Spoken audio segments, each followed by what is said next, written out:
$60,000, I hear, is a number. Yeah, as of tonight. Congratulations. Thank you. Yeah. Really got to start writing that book. Yeah. Anytime you're ready to start, you go right ahead. Or else it's going to be real awkward in 4 weeks. Yeah. Well, actually, people aren't expecting a book till December, so... This is true. You could go on vacation. Yep. Just to reassure everybody, the book is in the... It's not written. Or, right. Well, it's not completely written. But it's not written either. All the words are prepared in the proper order to be in the proper places. Look, the question here though is, does Kickstarter have an option for you to end the campaign early and still, having funded take that? Because if you don't, you're going to be at 100,000 by the time this thing ends. See, I don't agree with you, but first of all, no, there is no way to end it early, as far as I have been able to find. I did look just out of curiosity. Though it seems kind of silly to do that because, like, why not just, keep going up? Yeah. I know you figured the tax implications for your 20 grand, I know you figured those for the 20 grand, which was your former maximum goal, but did you figure them for 100,000? Yeah, no. Okay, that's fine. You can just say no. That's fine. Look, obviously I have in the back of my head what the tax implications are of this. Mm-hmm. And this is at the point now where it's kicking me into another tax bracket. Right.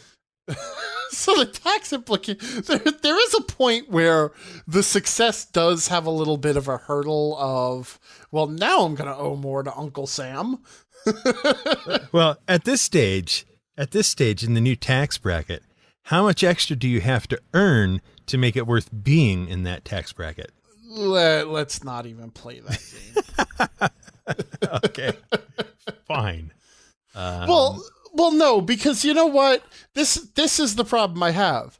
My fans are some of the most wonderful, well-meaning people I have ever met in my life.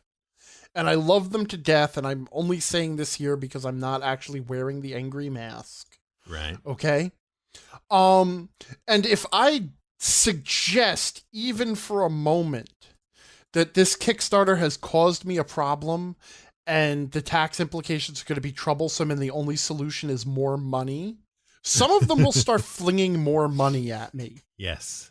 And I can't have that. I've only ever wanted for people to pay me what they think my work was worth. That was my only goal. So, and frankly, yeah, I think I'm worth $60,000. Yeah, okay. Or 80 or 100. But yeah, it is interesting now because, like, this is going to go out on the 5th, so we're not going to be that far in the future. No. But as of this moment, as of the time anybody could be listening to this, there's 2 weeks left in the campaign. And again, we have no idea where it's going to end. 100,000? I don't think it's got it in it. I really don't. If you okay, fine. I'm gonna put a guess down because everybody's been putting guesses down. Sure. I am saying between 80 and 85. That's my guess. Mm-hmm. I think that's where we end in 2 weeks when all is said and done. Of course, by the time people are listening to this, we might already be laughing at that number, but could be. And by the way, I would not complain about it. And let me be totally clear. I think I said this last week. Complaining about having to pay taxes is a good problem to have. I am absolutely happy that my biggest problem with this Kickstarter is it has been successful enough that it's causing me tax trouble. Because that's a good trouble to have. Right. And after years of being a small business accountant and trying to convince people of that, when they, we used to get clients who would come in and they were looking at how they were doing for the year and they say, oh man, I'm having a really great year. I'm worried that I'm going to have to pay a lot of tax on this money. So what if I spend a whole bunch of this money right now to offset the income? And I'm like, well, then you don't have the money. It's like, okay, fine. So you're going to lose 25% to Uncle Sam, which means you get to keep 75% of it, or you spend the money on stuff you don't need as a business expense and you lose 100% of it. Your call. And it's disturbing the number of people who are actually running businesses. Yeah. Who can't make that call. Yeah.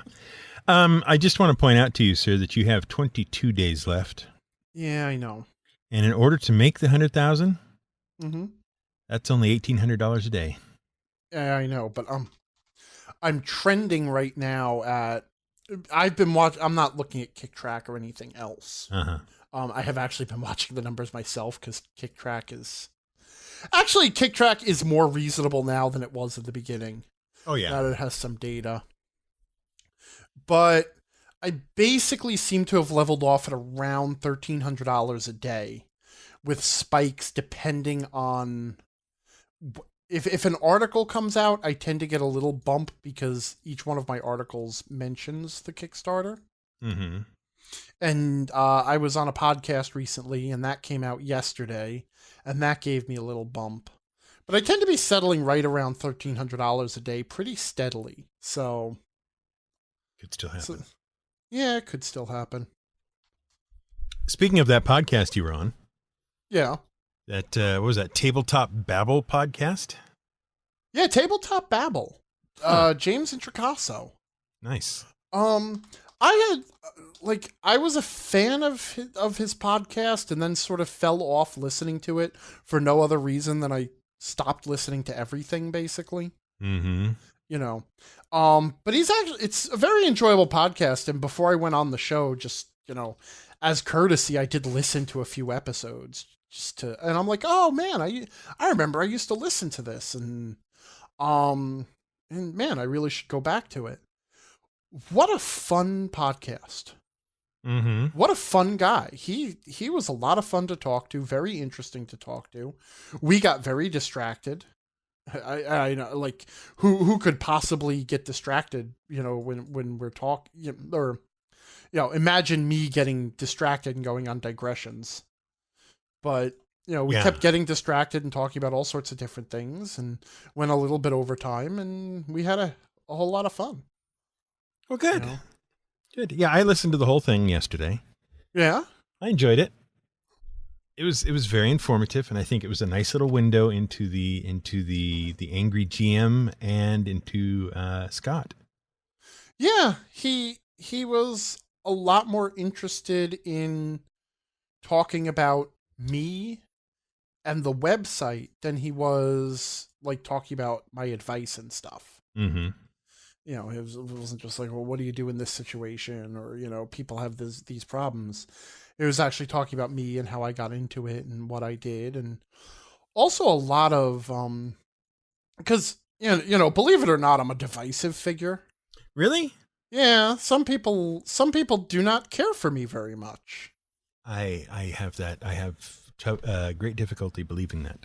I know, right? And because I'm so approachable. Especially on social media. Mm-hmm. And we talked at length about that too. Yeah. For better or for worse. And I know there are a lot of people who don't like the way I handle my social media. And that's fine. Because I'm the first person to tell people, if you don't like me, please, by all means, stop following me, block me, whatever. And I've even pointed out to people, if they like my content but hate my social media presence, you don't have to follow me on Twitter. You're not missing anything because all the good content goes on my website. So. Oh, I feel better about that now. Yeah, you can feel free to unfollow me.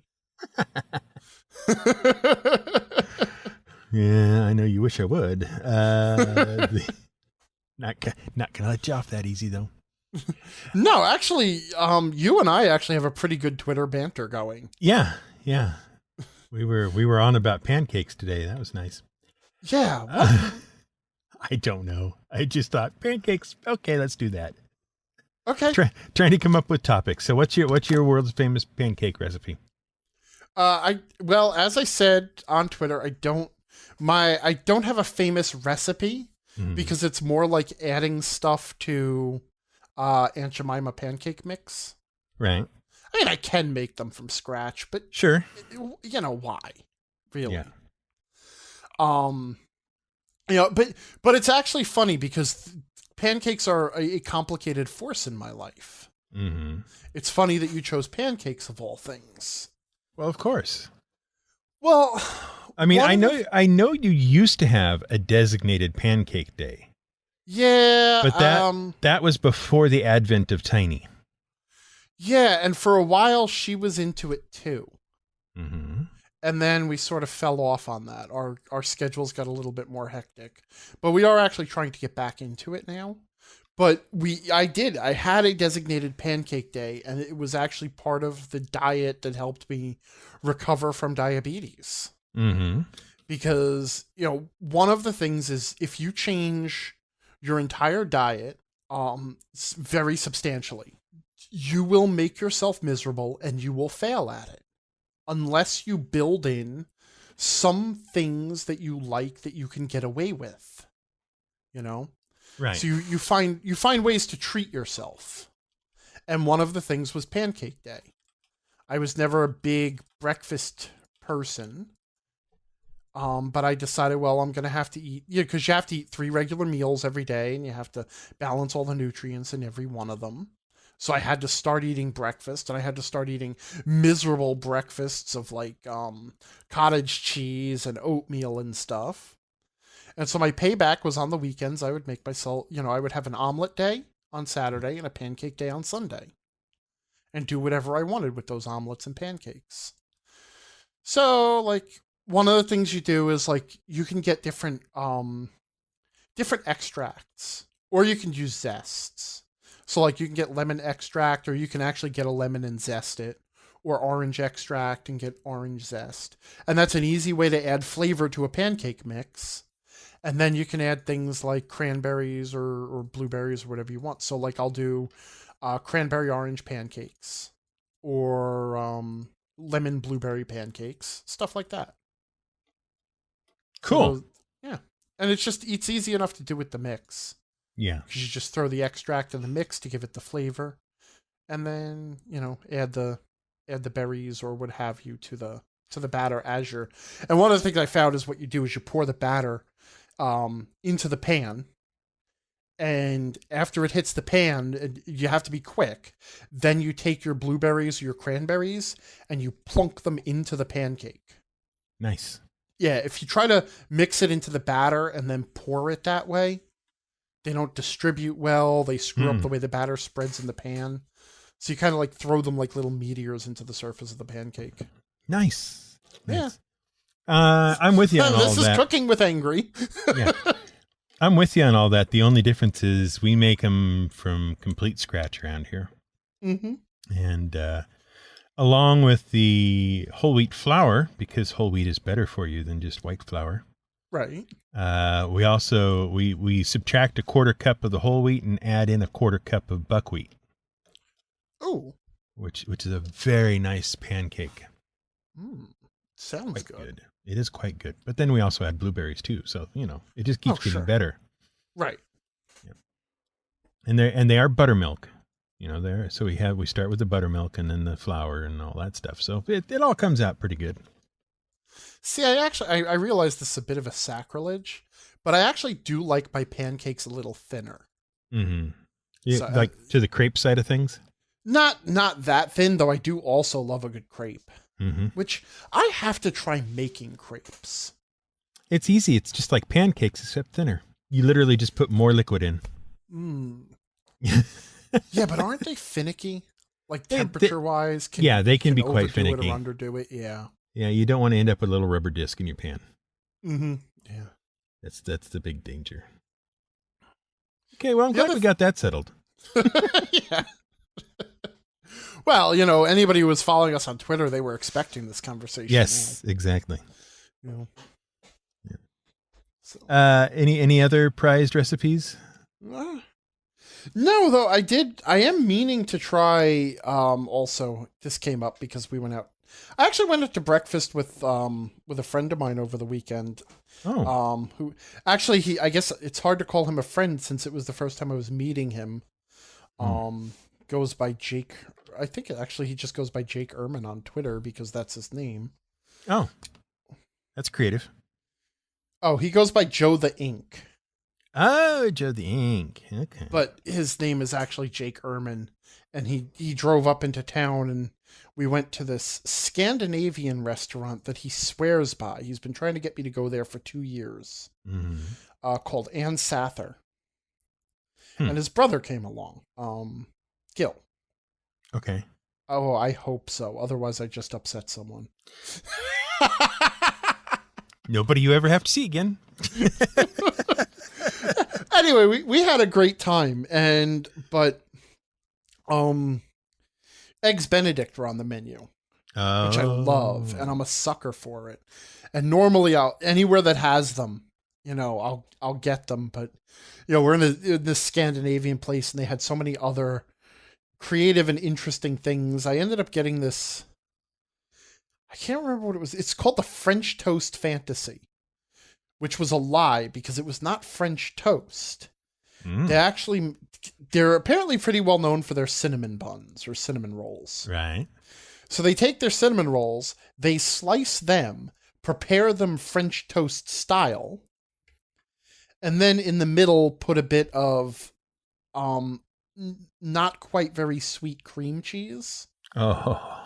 Which it worked so good because you know how some places you get the cream cheese filling and it's just so sweet that like you bite into it and your pancreas just goes into shock. But this was just perfect. It was the perfect mix of slightly sweet and slightly bitter. Nice. Yeah, it was really good. That sounds delicious. And now I have to shut down the entire podcast and drive all the way to Chicago and get... Hey, yeah, come on out and visit, but hurry up because we'll only be here for another 3.5 weeks. Yeah. Okay. If I time it right, I can help you move. Yeah,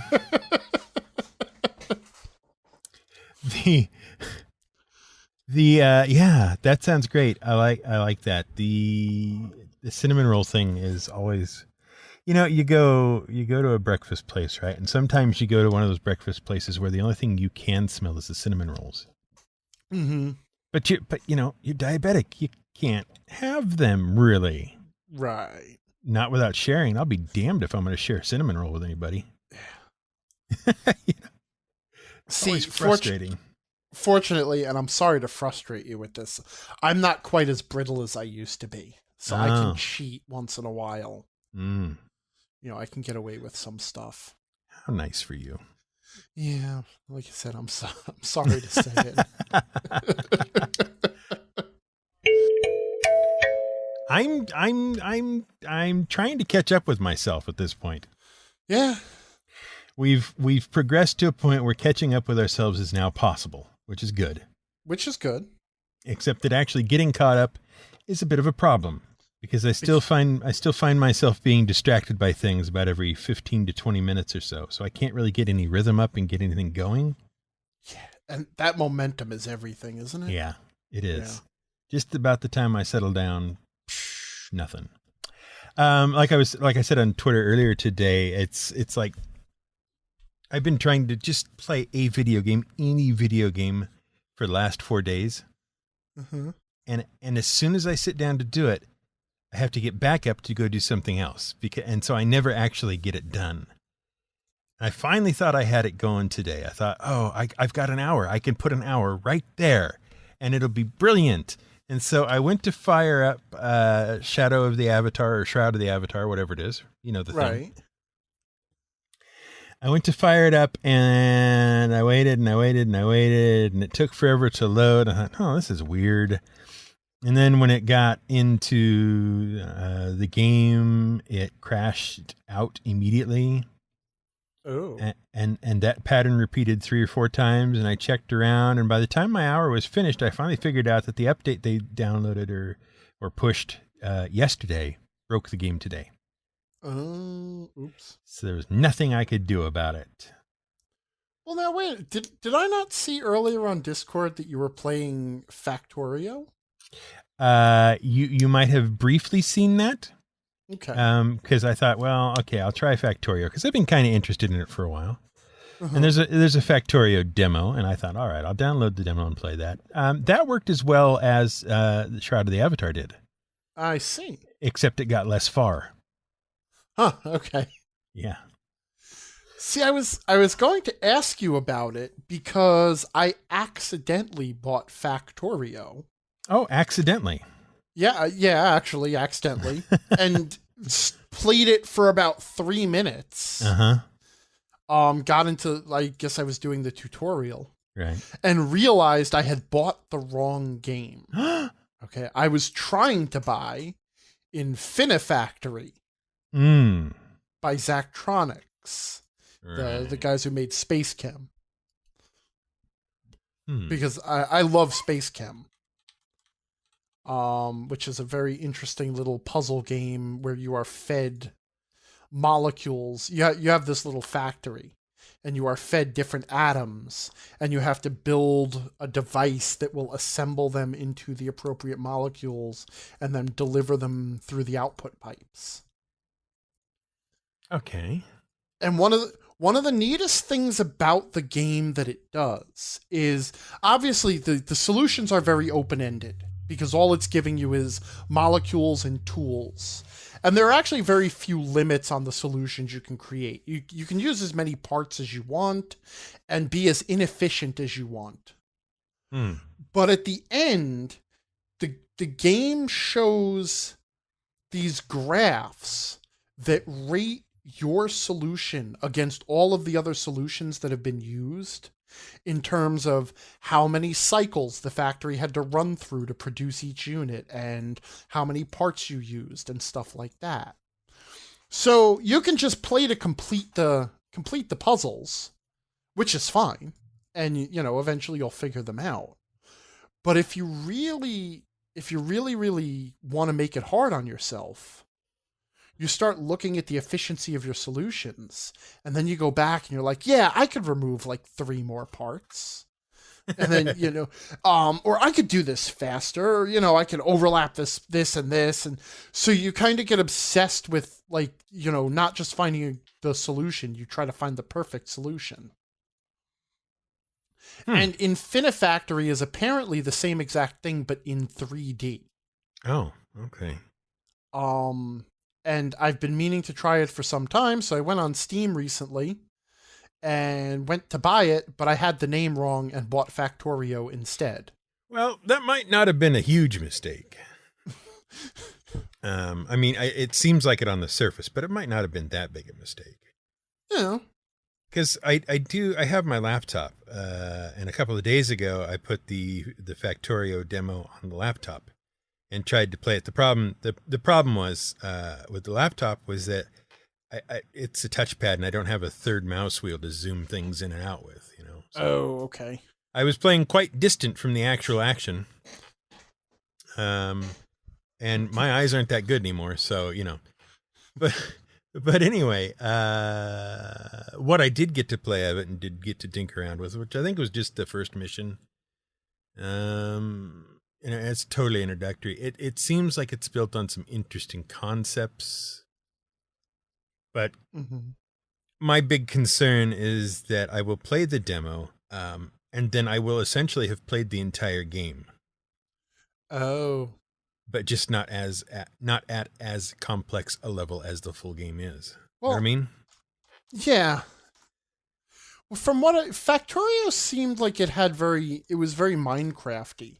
Like, you actually have to walk around the map and hack up not trees, but like ore and stuff, and gather the little bits and then build a smelter and refine the ore into iron. Yep. Yeah. It's 2D Minecraft. Yeah. As far as I can tell. But still, the goal is the same, though. You're trying to build a factory that will meet certain goals. So, as near as I can tell, and like I said, I've played one mission in the demo. Mm-hmm. As near as I can tell, you're trying to just build a factory that essentially runs itself. Okay. You know, I guess I don't know. There's a lot of things that you set up to just have happen automatically. You know, things to put resources on belts, and then the belts feed the things into another thing that maybe puts resources into a furnace or into a box or whatever. And you're just trying to get the whole thing kind of run by itself, as near as I can tell. What the heck was that game? I think I did a stream of it, even just to show it off. It was like side-scrolling Minecraft. Well, no, side-scrolling Factorio, I guess. But you were an intergalactic soup company. Oh, yeah. I think, I have a vague memory of it. But I think it was one of those things you played it for like 10 minutes and went, nope, not going to do this anymore. No, I actually really liked, because I kept playing it after I streamed it. I opened up like 15 different planets or something, and then started playing something else instead. It's an older game. Mm-hmm. I'm sure somebody will write in to tell us what it was called. It's just not coming to me. Yeah. It's a fun little game, though.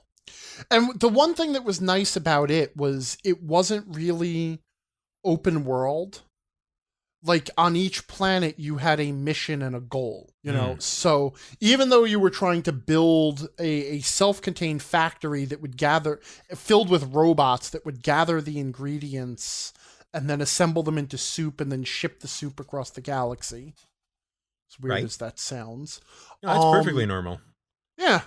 Each planet had certain ingredients available, and your goal was like to dominate the market or put a competition out of business or move a certain number of units or whatever. And then, you hit that goal, and then the game would say, okay, you hit the goal. Do you want to keep playing this level and just keep running your beautiful little factory and see how much better you can make it? Or are you ready for the next mission? Oh, and I kind of like that. It scratched an itch for me that other games of that sort don't, because it was mission-based, because there were goals that you were working toward, and then it would move you on to the next one. It's like, okay, now start here, only now you have more components available, and, there's monsters on this planet that will eat your soup-gathering robots. Stuff like that. Do you know what game I really enjoyed that was kind of like that? I mean, it was about assembling a machine and making the machine do certain things. No, what?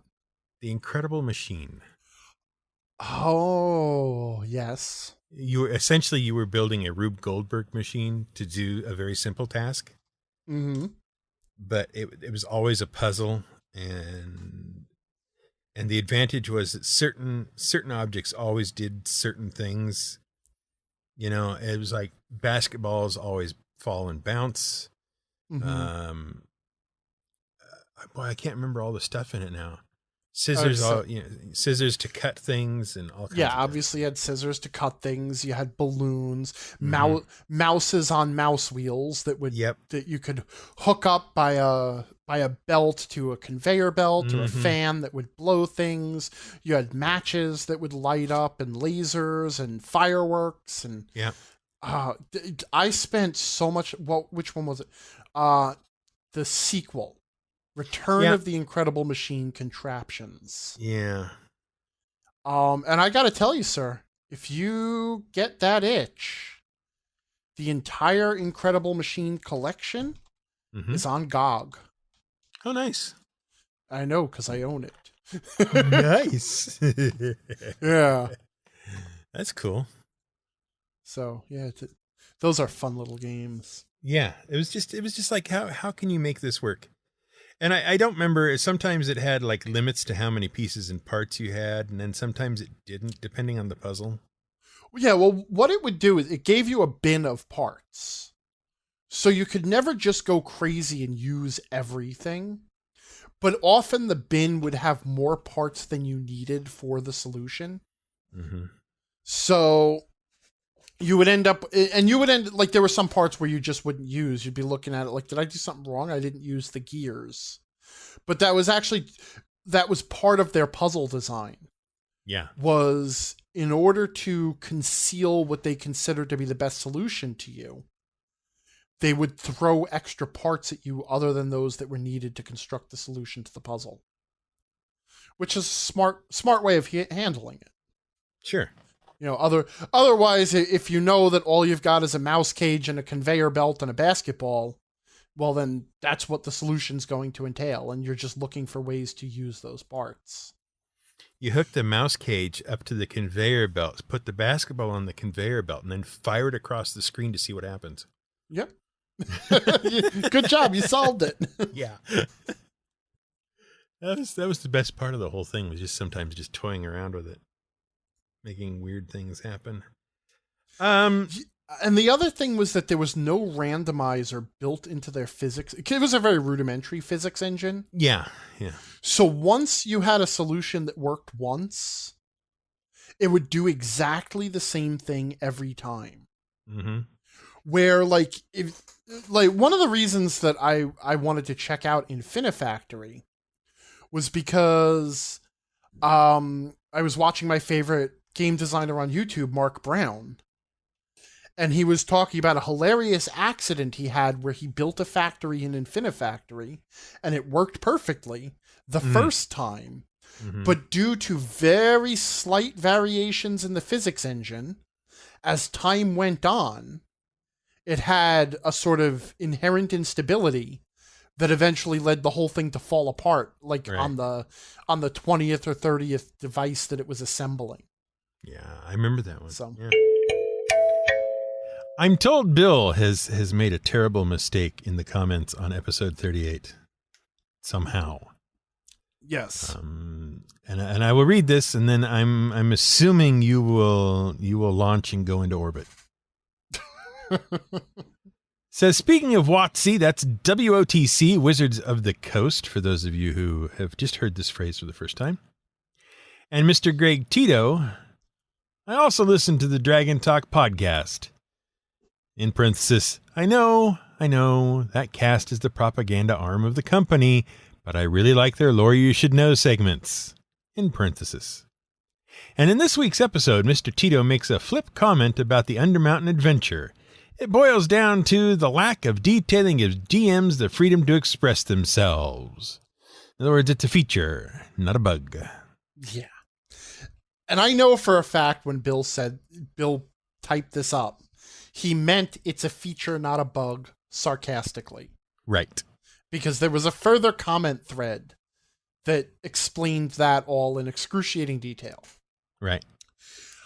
I hate this idea. The one expressed by Tito. Okay. And you hear it a lot. Okay. I hear it a lot when if I criticize a published RPG product for not going deeply into the lore or not presenting enough interesting lore. Right. And the argument that you get from the cheerleaders is always the same. It's, well, then they're letting you make it your own and create whatever content you want. They're leaving blanks for you to fill in. Good. Then stop calling it a setting. Right. Well, that's it, right? If they really believe that, if they we're leaving out these rules so that you can make it your own, which is the BS they finally tried to pull after they realized they weren't explaining stealth because they had made a mess of it. In 5th edition, they kept going back and forth on stealth and how it works and yada, yada, yada, and releasing more explanations and errata and whatever. And finally they said, well, we left it purposely vague because we wanted GMs to decide how to use it best in their own games themselves. I'm like, then why didn't you just leave the page blank? Okay, that's a lie. They couldn't figure out the way to do it. Okay, and it's the same thing with this. I'm buying a product. And this product offers a certain amount of content. And then I discover that half the content is Mad Libs. It's blank spaces. It's like, well, I noticed you didn't cut the price in half. is still a $50 book, but I have to do half the work myself, you know? And that really bugs me, because here is the thing. You do not need any help to make it your own and express yourself. If you are the sort of game master who wants to create their own world and make it their own, you have absolutely no problem changing details, eliminating details, adding details, whatever. Okay, you will redraw half the dungeon if you're that kind of GM. I know, because I'm that type of GM, okay? But if you're not that type of GM, you just got cheated. Because there's no easy way for you to, like, you can't go the other way. Do you know what I mean? There's no book that fills in all that for you. Right. If that's what you want. Right. So you are now, your experience with this product is wrecked by the tyranny of the people who want blank spaces. If you want blank spaces in your game, buy a notebook and fill it in. Okay? Don't tell me that's good for everybody. I will concede that maybe that's good for 50% of people. Okay? I will say, and I don't believe it's that many. I don't believe there are that many GMs who are really making it their own and filling in all the blanks and really want to buy an adventure that is half filled in so that they can do the rest. Okay? I firmly believe that a good 2/3 to 3/4 of GMs just want to buy a game and run it. I firmly believe that. I could be wrong, but who knows? And I'm not that GM. Yeah, that seems reasonable to me. Okay. Especially if you're talking about somebody new. Yeah, right? Because frankly, you shouldn't be trying to create your own content until you know how content is put together anyway. You know, that's sort of expert level engagement there. Yeah. So anyway, I kind of just want to slap Tito about this. But then I'm just going to add it to the list of things that I want to slap Tito over. Oh, Demons from the Nine Hells ruined all our covers. Sorry. Sorry. I'm done now. Okay. But you're not entirely wrong. There is a sense, at least I think there's a sense, that they're either being really rushed or they're being really lazy about some things. You know, it's just, and I don't know which it is. It could be both. It could be one or the other. I don't know. But it feels like no matter what they're going to put out, there's going to be a certain percentage of it that should be there that just isn't. Yeah. But beyond that, though, and maybe this is just me, and maybe it's confirmation bias, and maybe it's a lack of I don't know. I'm just maybe inserting this myself. But what bothers me is that they seem so flippant about it. You know, it's comments like that, it's jokes like that. They are, you know, they're flippant, they're dismissive, and they're self-congratulatory. Yeah. And quite frankly, it's really starting to grate on me, you know. And I don't know if I'm just sensitive to it, or maybe I'm imagining it, or maybe at this point because we have talked about before how we're kind of a little we love D&D and we're tired of the company that runs it. Mm-hmm. Right? So you can like the game and hate the company that stewards it. Right. And maybe that's all it is. You know? It could be. So, but I really am starting to get this sense of just like, I don't want to say contempt for the customer, because I don't think that's what it is. No. But there's just sort of a flippant, I don't know, a flippant self-congratulatory pride, misplaced pride, ego. It seems to be all about ego. I don't know. Something to think about. I don't know. Let's move on before I say something I really regret.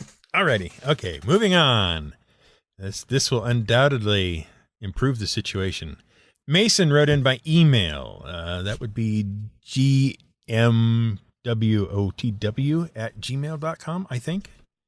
What is our email? Is it? It's not GM Word of the Week. I don't know. Well, you're supposed to know. I'm not even. What did I say it was? You said GMWOTW. No, I mean, what did I say it was before I said it was that? No, think again. Yeah, wait a minute. Stop. What show are we doing? Hold on. What show are we doing? What am I doing here? It's been a long week, folks. It's been a long week for a variety of reasons. I didn't even hardly remember what day we were supposed to record this week. And let me tell you something. When I was correcting you there, I wasn't correcting you that we were on the wrong show. I was just saying, wait, isn't it spelled out as GM Word of the Week? Yeah. Isn't that a remit? No, this would be the email for this show. I mean, you can write the other show if you want, but the email for this show is digressionsanddragons@gmail.com. All one word. Okay. Like I said, we're having a very slow return to normal around here. Anyway, Mason wrote in by the appropriate email because I got it. So that's how I know. Yeah. Says, I've heard plenty of folk talk and can I just start this whole thing over again? Let's go back to the pancakes. Back to the pancakes. I've heard plenty of talk and read many words about how the social pillar in D&D is underdeveloped or non-existent. Even using the interaction method suggested by Angry doesn't really fix the lack of a dedicated system. It just makes the best use of the tools WotC gave us. What RPGs can you recommend as having particularly well-developed or warn about as having particularly poorly developed social systems? Oh, I need clarity on this question, I think. Clarity? Yeah, I need clarity. Because the problem I'm having is that I can't think of an RPG that has much of a social system and is still an RPG. Well, yeah, because there's kind of a... See, like, obviously I want to answer the question, but at the same time, I want to discuss the premise behind the question. Right. Right? Because there's an issue with social interaction, isn't there? There's a huge one. Yeah. Nobody has a system for it. They're just skills sitting there without much going on with them. In most cases, at least in D&D, that's for certain. Uh-huh. You know, how do you build a social encounter? What's an appropriate challenge for a social encounter? You know, people have, I think I've had this rant before, but I'm not sure. Mm-hmm. People do not, no, let me start that again. The people I've seen discussing it don't have any idea of how social encounters work in the real world, let alone in a game. See, on the one hand, agreed. On the other hand, wow, that was very snarky, sir. Well, the reason I say that is because if you understand how social encounters work in real life, then translating that into a game becomes much easier. Fair. Okay. But since there are no games that exist that I can think of that have decent social encounter mechanisms, rules, or what have you, then the argument that begins to happen is not an argument about how social encounters should work. It's an argument about how to make the social encounters become a die roll. Right. And that's not how social encounters work. Well, I mean, they do and they don't. Well, they do and they don't, but primarily they don't. Because combat is not just a die roll. Right. Okay? And that's usually the system that is most developed in any given RPG. Right. You know. Well, and I assume by what you mean is that there are all sorts of other elements that play into each die roll, and each die roll works as progress toward a goal rather than just accomplishing the goal itself. Exactly. So that you can take a position or give a bonus or, you know, suffer a penalty and all sorts of other things, right? Yes, you have interpreted correctly. Right. But now here's the, like, combat is also extremely abstract when you get down to it. Right. Okay, because the combat engine does not model in any way a real life combat. No. Okay. In fact, it purposely does not try to. Mm-hmm. Okay.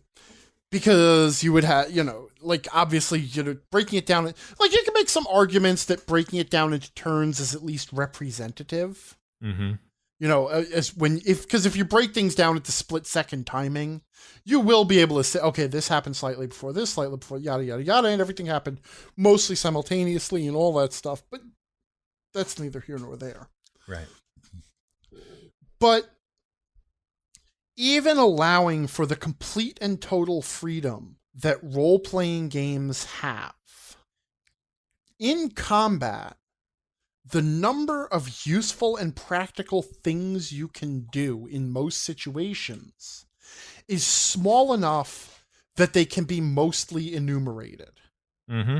Right? You can attack with a weapon. You can take a defensive stance. You can ready an action. And then, of course, the rest of the rules of the role-playing game are there to handle the weird times when someone figures out some clever plan that isn't covered. Right? Can you do the same in a social interaction? You can, but as you said earlier, you have to know what the goals of the social interaction are. Right. And like combat, different sides will have different goals. Well, now this. Well, now go ahead. They will, because and I'm not just talking about like, hi, how are you? That kind of social interaction. I'm not talking about that kind of stuff. I'm talking about negotiations. I'm talking about, trying to get somebody to do something they might not want to do. I'm talking about all that kind of stuff that actually has some effect on the story or the plot or whatever's going on. Well, something where there is a goal, and there is opposition to the goal. Mm-hmm. Yes.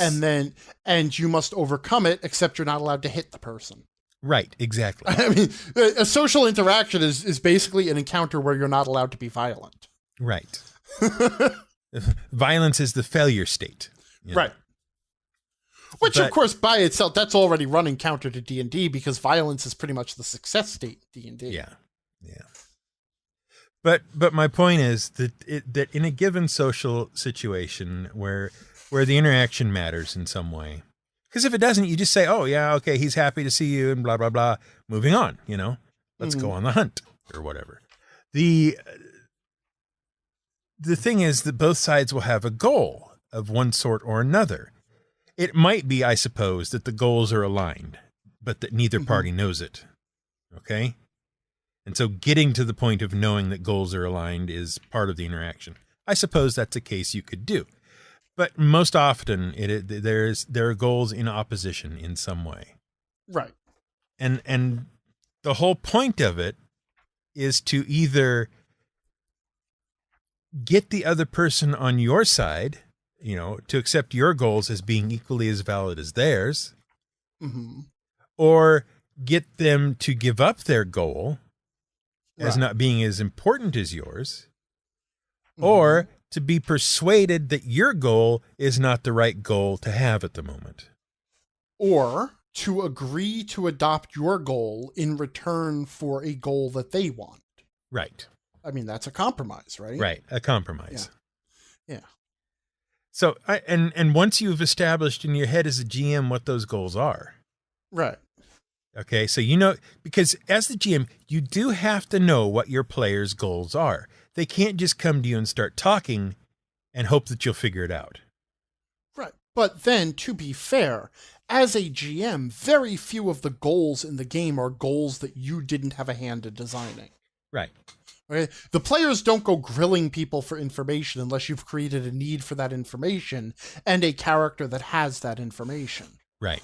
It's very rare that they just invent scenes on their own. It does happen, but, Yeah. So there's a lot of things at play in deciding which goals take precedence and what order they get done in and that kind of stuff. And that requires some, we'll say, verbal maneuvers. Right. Okay. Or maneuvers of position rather than fighting maneuvers is what I'm getting at. Okay. Yes. And once you start thinking about it like that and see, okay, what's this maneuver going to be? What is my NPC going to do in this situation to persuade them that his goals are the most important ones? And how are they going to counter? And what do I have to account for? Have they got a bard that has a really incredible gift for telling a story relevant to the situation that's very persuasive? Okay, I need to account for that in some way. Not work out how to cancel it, but just account for it being there and being a possibility, a possible way to go for them. Right. And at that point, it just becomes like verbal combat. Not that you're shouting or anything like that, but you're doing these things to achieve your goal and prevent or in some cases help the other guy achieve his goal. Right. Just depends on how it goes. This is where I got yelled at once by a few people when I suggested in FFG Star Wars that a guy who didn't have the usual batch of social skills, okay? Didn't have persuade or diplomacy or any of that kind of stuff, could still be an effective negotiator or persuader simply by the fact that he had a weapon he could make use of. Right. Okay? Didn't matter if he had the appropriate skills or not. It just meant that he had a way to influence things in a social situation that included not fighting. And that's the kind of thing, because a lot of people seem to get tied down in this idea that only characters with social skills can participate in social things, and that everybody who is combat oriented has to just sit out and do nothing.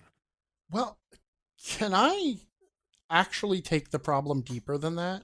Please do.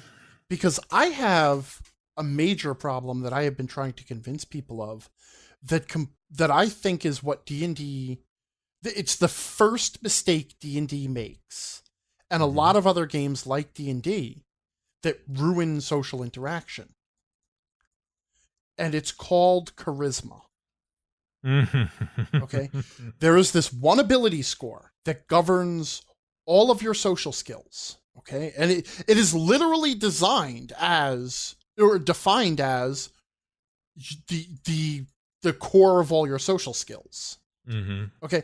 Which is kind of funny, because I would have thought social skills should be skills, but whatever. Right. Okay?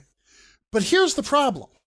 In combat, okay, you have strong people. They hit hard, they penetrate armor, they do a lot of damage, right? Right. And you have dexterous people and mobile people. And they're not as strong and they don't hit quite as hard, but they can put their damage anywhere they want, right? And then you've got the hardy people. They don't hit hard and they're not fast, but they can really take a beating, right? And you've got, once you throw spellcasters into the mix, you've got intelligent people who can literally bring their intelligence to bear and whatever. But every ability score in a combat situation has something to do. So strong people can do stuff and smart people can do stuff and whatever. In a social interaction, only sociable people, by the rules, are inclined to participate. Because if you don't have that social skill, that social ability score, there's no other way for you to bring anything useful into that scene mechanically. Right. Okay? And why, if wisdom is defined as willpower, because it is your will saving throw, right? There are people who get through social situations purely on bluster. Purely on just that, act like you belong, be completely unflappable, like the Bavarian fire drill approach, where you just walk in and start giving people orders and stuff. And they're not particularly likable or sociable, and they don't, convince people to follow them. They're not great leaders, but they've got such a strong will that they steamroller everyone. And by the time they've gotten what they wanted, everybody's left looking around saying, what the heck just happened? Right? And then you have intelligent people who they are not the most sociable people in the world, but they could spot the holes in an argument and put together a logical, reasonable, rational argument that will convince people that are open to facts. right? Mm-hmm. Where is that? I don't know. Right? Shouldn't deception? I mean, obviously deception does need a certain amount of being convincing, but a lot of deception is also just not blinking, if you know what I mean. It's not flinching. Yeah. It's being able to present something as deception is a combination of intelligence and willpower. It is being able to come up with more lies to cover the first lie you made.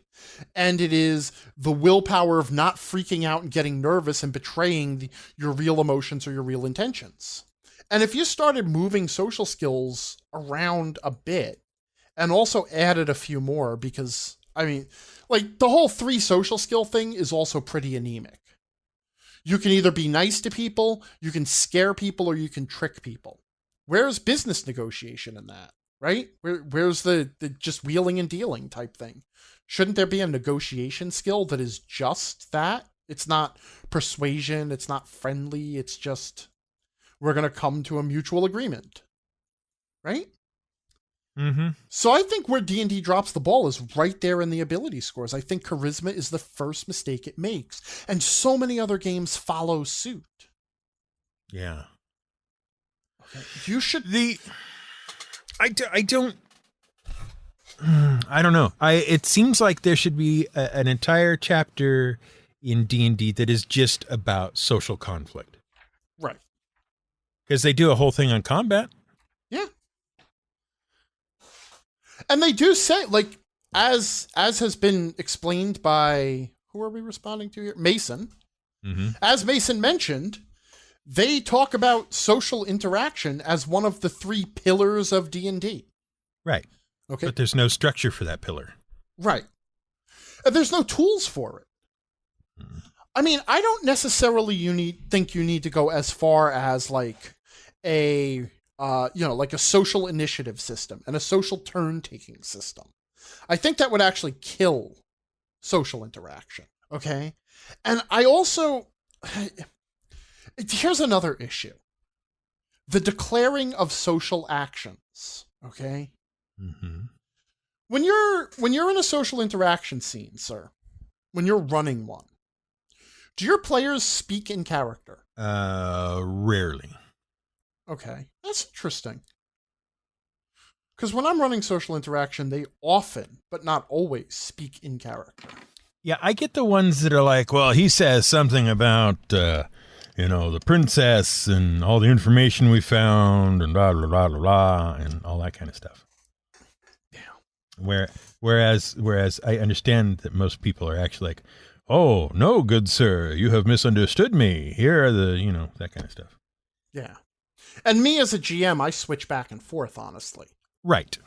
Because, I mean, the first thing is that we have to get over is people fight over whether you need to speak in character or whether you need to describe what your character says. Yes, I'm in the I don't care camp. It doesn't matter. No, because all I need from a GM, or as a GM, all I want from you is to understand what are you trying to accomplish and how are you trying to accomplish that. Mm-hmm. Okay, so if you get up in my face and start yelling at me that you're going to rip me apart if I don't give you the information, I understand you're trying to get the information from me by scaring me. And if you sit there and say, my character will get up in his face and start making these wild threats until he tells us what we need to know, I also understand that you are trying to get the information from the guy by scaring him into giving it up. Okay, both of those are valid declarations of actions. And that throws a lot of people. And the other thing that throws a lot of people is that not everything you say is a valid action declaration. No. It's so if you walk up to a guy who has the information you want, but he works for the mob and he knows they're going to kill him if he gives the information to anybody, and you say, hey, you have this information. We need it. That's not a persuasion check, okay? Because you've said, I would like to have the information by asking for it. And now I have to think in the NPC, and I'm like, okay, so they want the information, and he has the information, so theoretically he could give it out, but will he to a polite request? No, he absolutely wouldn't.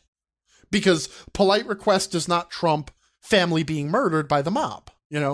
If someone pulls a gun on him and says, hey, give us the information or I'm going to blow you away right here, or I'm going to shoot you in the kneecaps, or whatever horrible, violent thing the players will come up with. Now I can say that might work. The guy might be so scared of what's going to happen in the future right now that overcomes his fear of the mob and he just blurts it out before he thinks. Or whatever, But people think that every time they speak, it's a social action. And it's not, because you have to have something that could actually lead to success. Dungeon World is very good about this. And I can't say whether other Powered by the Apocalypse games are. Mm-hmm. Right? Because Dungeon World, in order to... you obviously know how Dungeon World works. It's like you describe what you're doing, and if it meets the conditions of an action, of a move, then there's rules to resolve the move. Right? So Parlay. Parlay is the social interaction move. When you have leverage on a GM character and manipulate them, roll plus charisma. And then ... on the success, they give you what you ask. On a not quite success, you know how Dungeon World works. Right. But it's that leverage thing that's important, because if you're not giving someone a reason to comply, and they have a reason not to comply, then they're not going to. And if they don't have a reason not to comply, then you don't have a social encounter to begin with. Which goes back to what you're saying about understanding the goals. Mm-hmm. Why, to design a social interaction, the first thing you have to do is figure out, why would the NPC want to help the party? And then why would the NPC not want to help the party? That's a very basic one. That's assuming they're just trying to get a favor from someone. Sure. Obviously, more complicated scenes is you have to know more. But at the very least, you have to understand why the NPC is resisting. And that's what the players have to work against. Yeah. The only last thought I have is, and I don't quite remember because it's been a couple of years since I looked at it and tried it out, but Song of Ice and Fire by Robert Schwalb, the role-playing game based on the Song of Ice and Fire book series by George R. R. Tolkien Martin face. Yes. Whatever. Song of Ice and Fire actually has a really good, because it's based on court intrigue and politics, it has an intrigue and social interaction system that is, as you requested, an entire chapter. Oh, good. Of talking about how to build an intrigue scene, and the players have different approaches and different talents and dispositions and what they're trying to do. In fact, it enumerates, I just pulled it up. I just pulled it open and I'm looking at it, right off the bat, it does have moves. So your basic moves, your basic attacks, if you want to call them that, are bargain, charm, convince, incite, intimidate, seduce, and taunt, modified by the disposition that you take. So you could taunt someone in a malicious way or in an affectionate way. That's weird. I have to read this again. Mm-hmm. And there's a whole series of actions on top of that. Like fast talk, manipulate, influence, reading the target, using your reputation as a shield, which is a really interesting action, or apparently throwing a punch. You can go to combat. I have to go back and reread this. This is sort of interesting. Yeah. And I'll admit it's something I've given a lot of thought to because I'm not writing an RPG. I feel like we should review our answer to Mason. Are we answering a question? Yeah. We should encapsulate it very briefly in a word or two. Okay. So, all right. What RPGs can you recommend as having particularly well developed or warn about as having particularly poorly developed? By the way, that's a very awkward sentence, Mason. Poorly developed social systems. All right. I recommend Song of Ice and Fire for good and warn you off anything that is D&D or based on the D20 system. I concur. I have no other input. Yeah. I'm looking at my shelf here to say, well, what has social interaction worked really well? But I always end up faking it. Yeah. I mean, I always end up just building the interaction the way I would build any other complex encounter where it's... I honestly spelled out everything that I do in that article that he referenced. So I really don't have anything to add, and I don't want to, like, rehash that. Yeah, okay. Actually, check out some Powered by the Apocalypse games. Not all of them, just some of them. Because some are, there's at least a set of concrete things you can do and then that result in useful outcomes and whatnot in social interactions. And in other words, they've treated social actions of at least similar importance to combat actions, that kind of stuff. Though, to be totally honest, I think what you're going to find is that the games that handle social interaction the best are the games that are primarily based around social interaction. Right. For the same reason that if you ask me, well, what games handle, make combat the most exciting and the best, I'd say, well, D&D.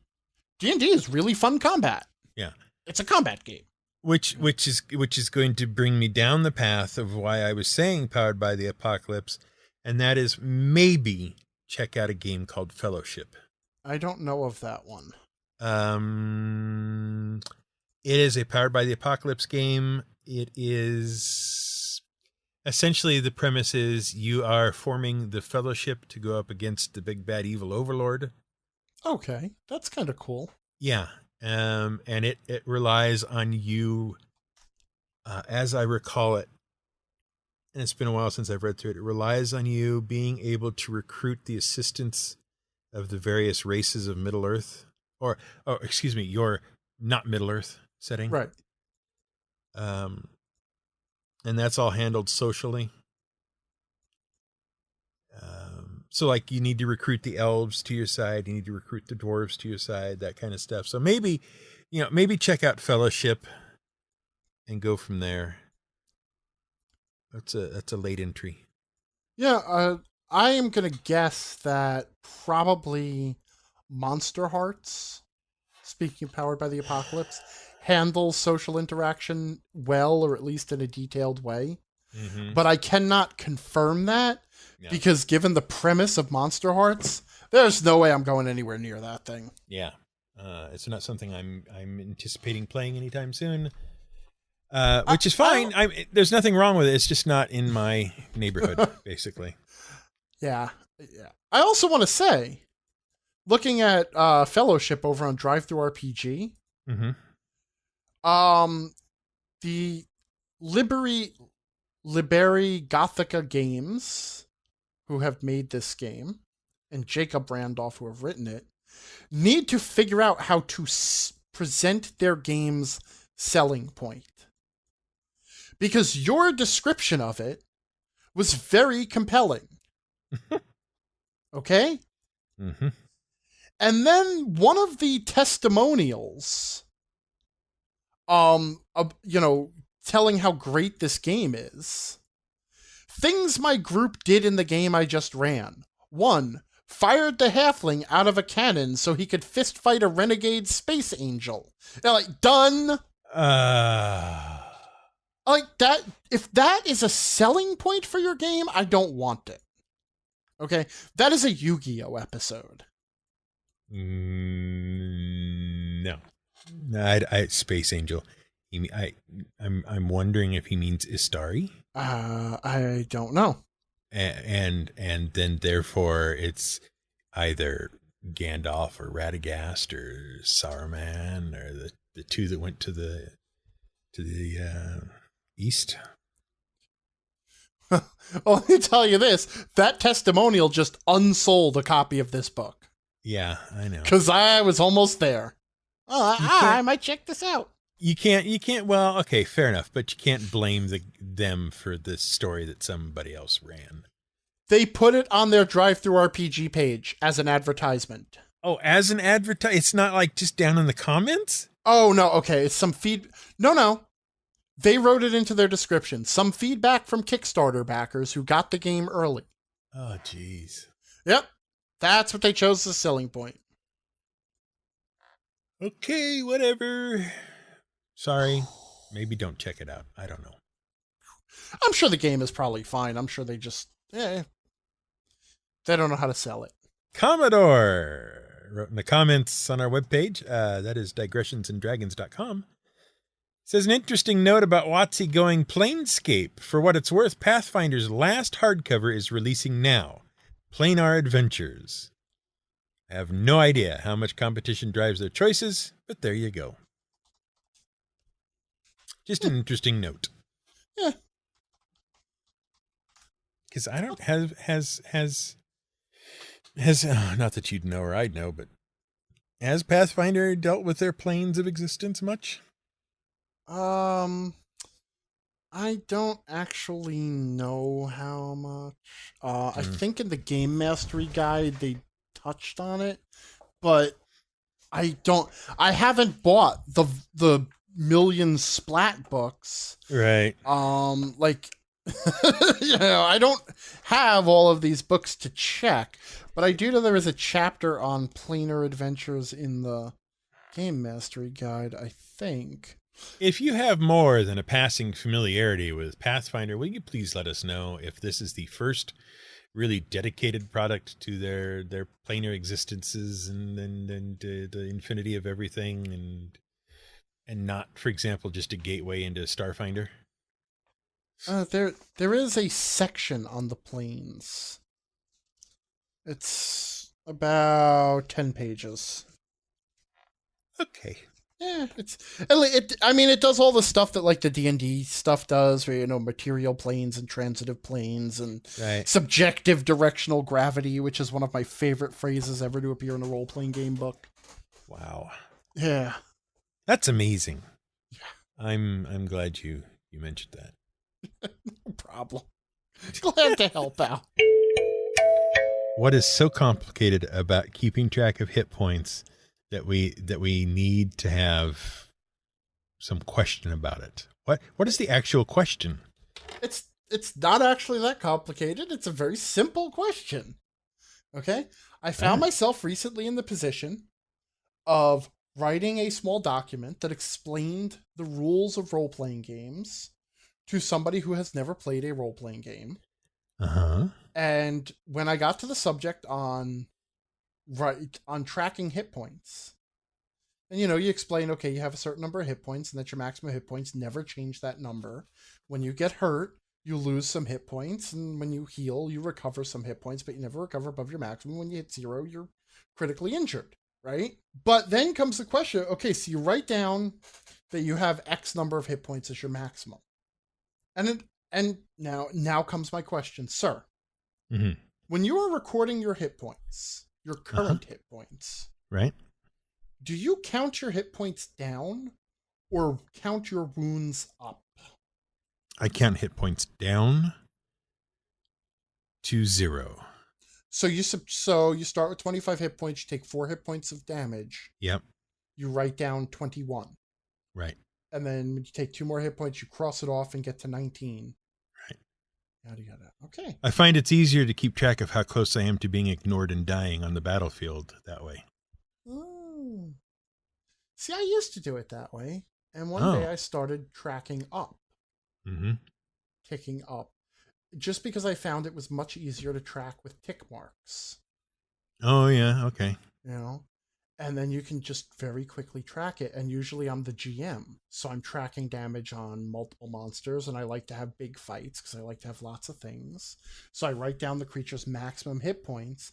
And then I just started tick, tick, tick, tick, tick, tick, tick, cross off for 5, tick, tick, tick, tick, cross off for 5. And when I get to the total.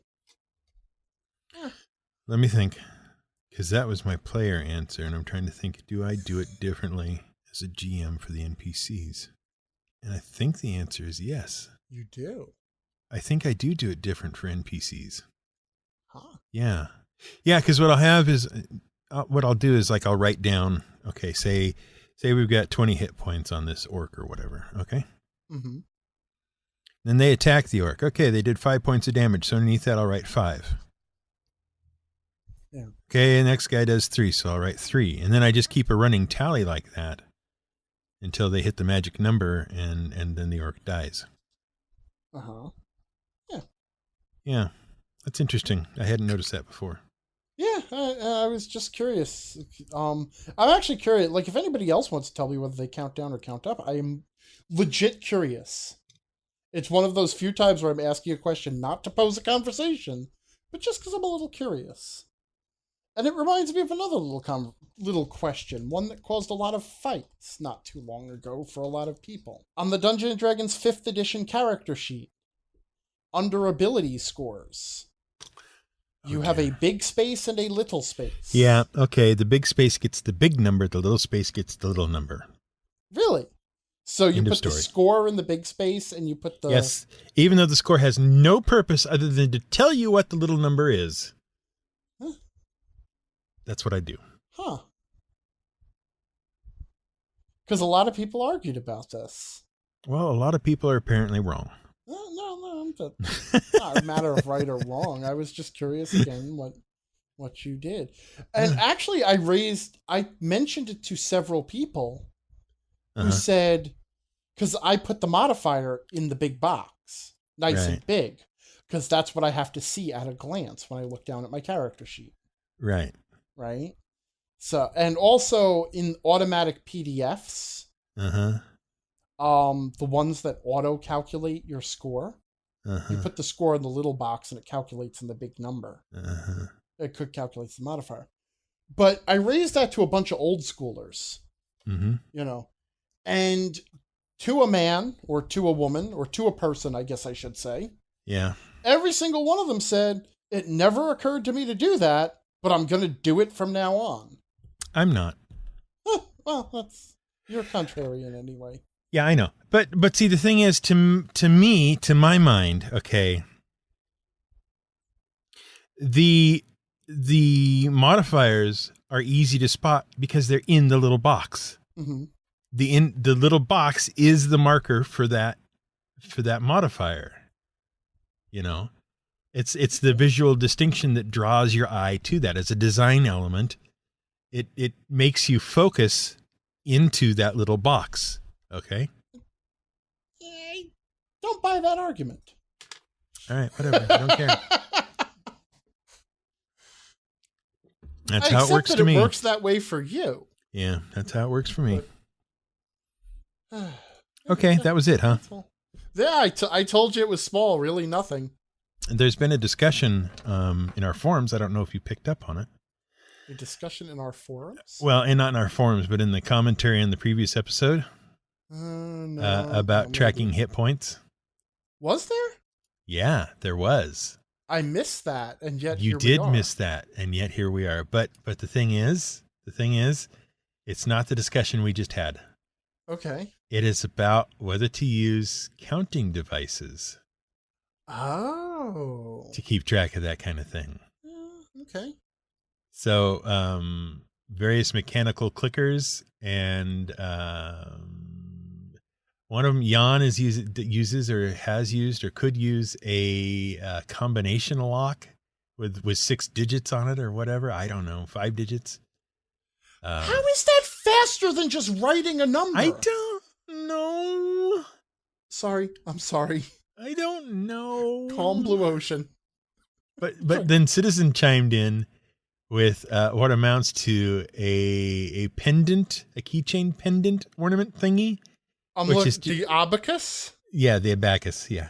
Yeah, that is beautiful. Oh, good. We have a pronunciation fight to have now. That is really pretty, though. It is nice. I kind of want it. It is nice. But you could just have one of those at the table. I mean, you'd have like enough slots for most of your bad guys. Or tick marks. Count it, yeah. One line on a piece of paper. Yes, I know. Though let me say, because I noticed Engineer 27, I forgot his number. Engineer 27. Yes. Or her number. Engineer 27 is using those like the lap counters, the little clicky lap counters that you use. Yeah. I actually have one and was using it for role-playing game purposes. Yeah. Yeah, Hackmaster. Mm-hmm. It is excellent for counting up seconds in combat. Nice. Yeah. Because you know the whole Hackmaster combat system where you got to tick, tick, tick, tick. Okay, 1 second, 2 second, 3 second. Oh, I got now. It's 3 seconds. Click. Okay. Yeah. Because what I found would happen in Hackmaster is we would get to like 5 seconds and somebody would make their attack. And then it took so long to resolve the round that I forgot what second we had been on. It's like, what second were we? Okay. Yeah. So I started just using the clicker. I was just going to ask if there's any other odd little tools like that you have discovered and repurposed for role-playing game uses. Sadly, no, because that would be a really interesting topic of discussion right now. Yeah. I don't. It's a good thing you're not 50% of a podcast duo here. Yeah, I know. Because you would really have just dropped the ball. I tend to, well, see, the thing is, I don't tend to find that I need them all that much. Yeah. I need a piece of paper. I need something to write with, and I need a set of dice, and I just about have everything I need to run whatever game I'm running. Yeah, I'm with you. Anything that I have discovered has been very specialized, like the Hackmaster Seconds thing. Right. Or in 4th edition, when there was a lot of conditions going on, like, you know, who had a D&D 4th edition, in case that wasn't clear. You know, like the fighter would have somebody marked, and the paladin would have somebody holy oathed, and the ranger would have somebody who was their hunter's quarry. And then, you know, you had to mark which creatures were bloodied, and all the battles were 5-on-5 to begin with. And then you had all the other conditions, like who was stunned and whatever. The little tiny elastic colored pigtail holders. Oh yeah. I mean? Yeah. I got a box of those in like 6 different colors. And red was always for bloodied, so you could loop it onto the miniature's head or whatever, and that miniature was bloodied. And then if anybody had a mechanic that let them mark a particular target, they would get a color. You know, the paladin got the blue, and the ranger would get the green, and they could use it to mark their targets. And then I would have one like wild card color, which was just to mark a condition on someone, like, oh, this person's asleep. Well, sleep is you just tip over the miniature. See, there are times, sir. Yeah.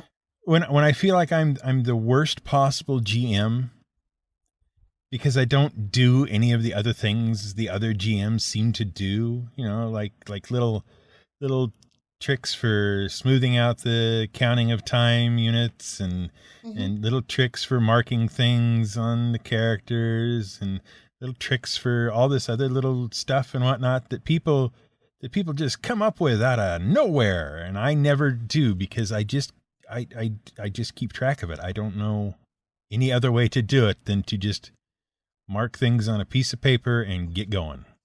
Well, see, I don't think you're doing it wrong, honestly. The only time I've ever done stuff like that is because I had something that I looked at and said, okay, this is bogging things down a little bit. I need a solution. Okay, so all of my solutions are driven by need. I have never, for example, tracking initiative. How many different systems for tracking initiative, which is basically just a list of numbers and names on a piece of paper. Right. That's how I do it. Yeah, that's how I've done it for 30 years. Yeah. Okay. One of my players once bought me, Paizo put out for Pathfinder, a magnetic I have that dumb thing. Initiative tracker. Yeah, I have it. Yeah. Useless. I spent more time fiddling, because you want to use it, because this guy bought it for me. Right. You know, I was like, I want to use it. I spent more time fiddling with the damn thing and sliding this, that, you're ready, so I got to slide you over. And, your initiative position's changed. Now everybody's got to, okay, hold on, I got to get everybody's initiative and move it around on the board. It's like, I finally had to, look, Ryan, I'm sorry. I appreciate the gift. I can't use it anymore. You know, I'm spending more time playing with this than I am just running the combat. So I feel you. I really do. Yeah. See, that's my thing too, is this game, it can already be slow enough if you're not careful what you're doing. Yeah, right? And I don't want anything extra that's going to add to that if I can possibly help it. You know, even though it's technically supposed to save me time, it ever so rarely does. Yeah. And it's just not worth it.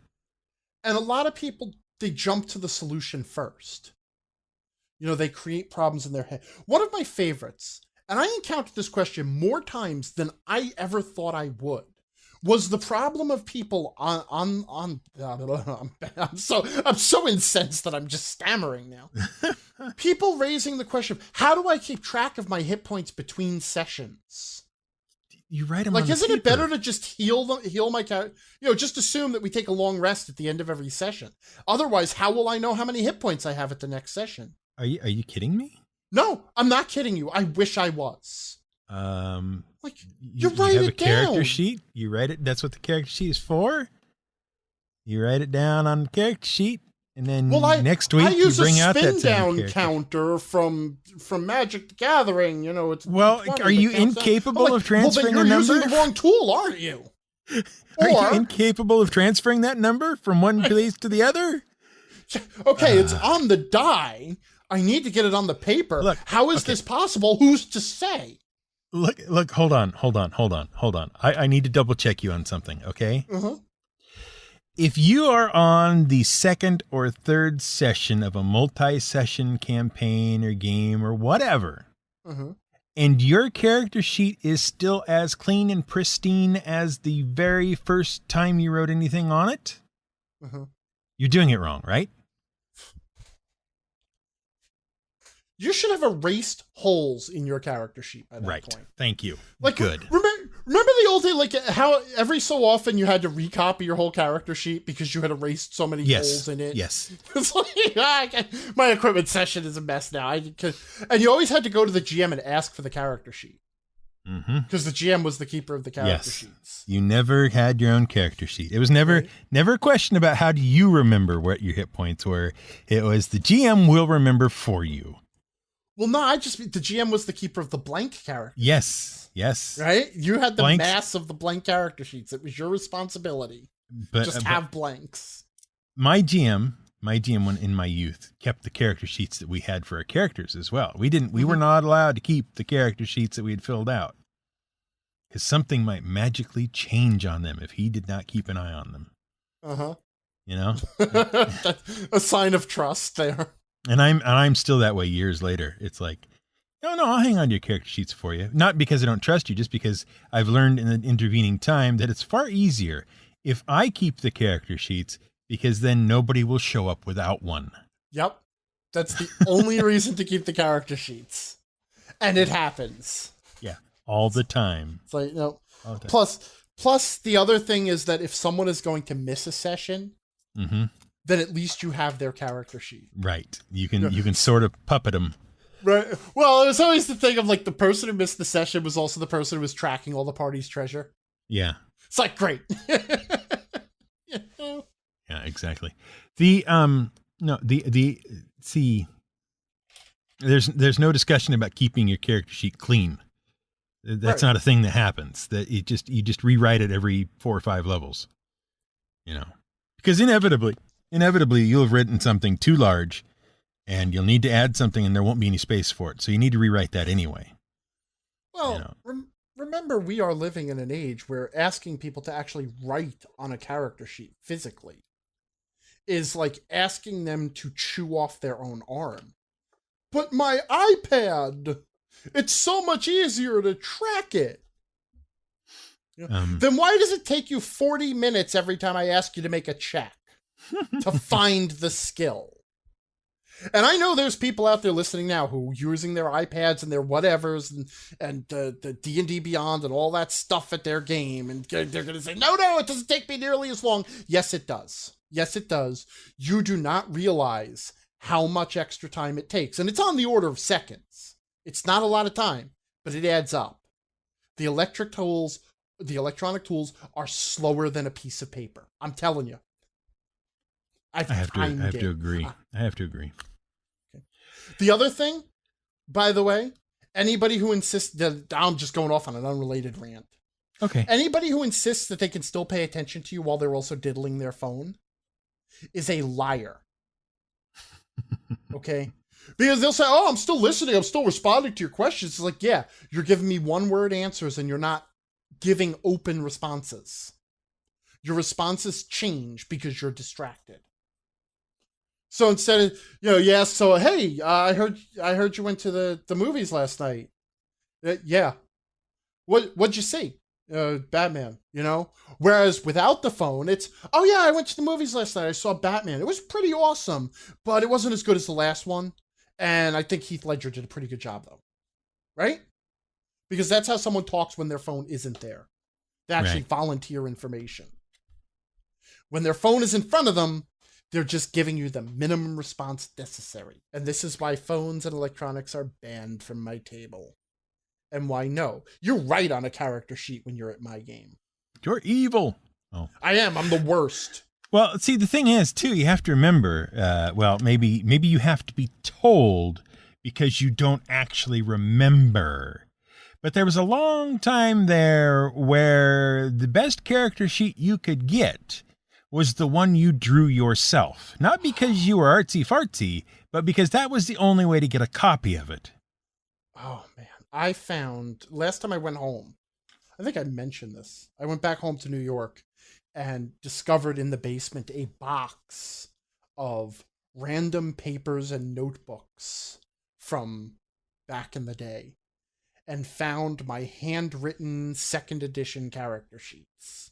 There was a stack of like 20 photocopies of blank handwritten character sheets because once I'd written them out on college ruled paper, both sides, and I was really happy with it, I ran off, I went to the copy machine at the library and ran off copies.